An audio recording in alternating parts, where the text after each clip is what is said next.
Assalamualaikum warahmatullahi wabarakatuh.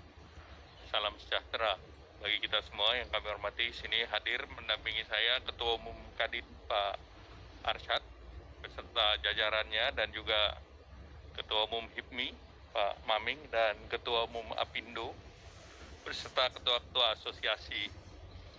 Urusan dalam rapat yang dipimpin oleh Bapak Presiden. Bapak Presiden menyampaikan terkait dengan perkembangan penanganan COVID dan pemulihan ekonomi, dan Bapak Presiden juga memberi catatan penanganan COVID sudah turun dibandingkan beberapa waktu yang lalu. Angka kasus aktif sudah di bawah 10.000, secara akumulasi sekitar di bawah 150.000.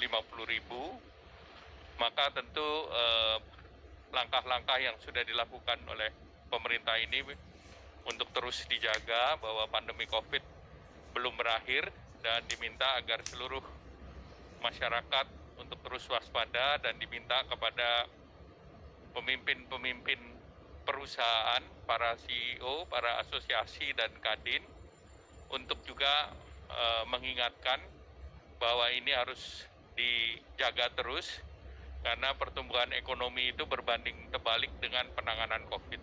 Jadi kalau COVID-nya tinggi, maka ekonominya akan rendah. Sebaliknya, apabila COVID-nya rendah, ekonominya akan menggeliat.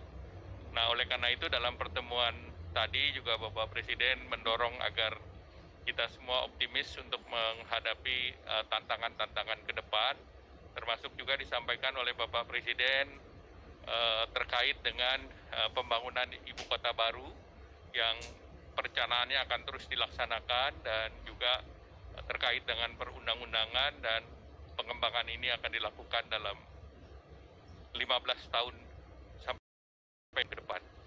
Dan dalam berbicara dengan para pengusaha, beberapa catatan yang dicatat oleh Bapak Presiden, yang satu terkait dengan perbankan, di mana ada permintaan agar POJK yang sudah diperpanjang ini menjadi direalisasikan ataupun diimplementasikan di sektor korporasi, baik itu koperasi menengah ke atas maupun UMKM, di mana masalah restrukturisasi yang baru saja POJK-nya diperpanjang dari bulan Maret 2022 diperpanjang menjadi 2023, diharapkan ini implementasinya bisa diperhatikan. Kemudian terkait dengan beberapa sektor, yaitu yang terkait dengan logistik, Bapak Presiden meminta agar logistik ini dikaji secara mendalam, karena kenaikan logistik termasuk kontainer ini, karena ini merupakan kejadian juga di level global akibat dari pandemi COVID, di mana jumlah kapal yang beredar berkurang, dan new build atau kapal yang dibaru juga sedang dalam proses, dan tentu harga saat sekarang berbeda dengan di periode yang lalu.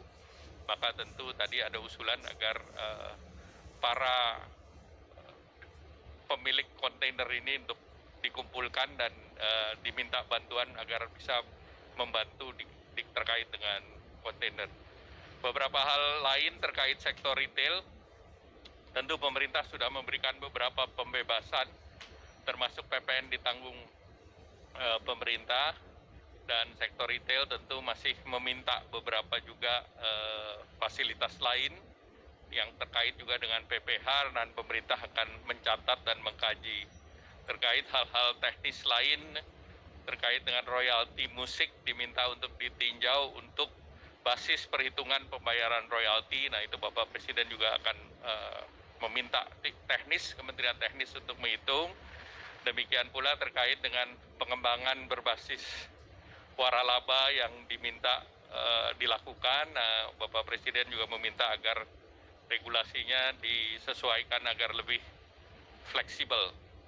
Dan kemudian tentu berharap pada para pengusaha untuk terus semangat untuk melakukan peningkatan usahanya, dan tentunya ini adalah momentum.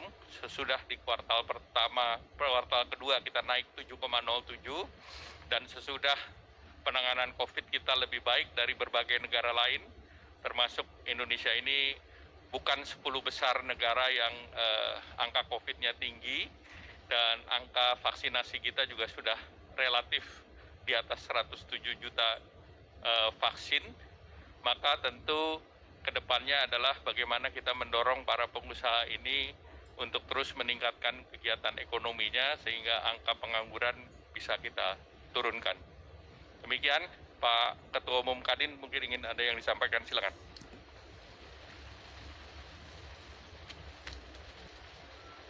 Terima kasih Pak Menko.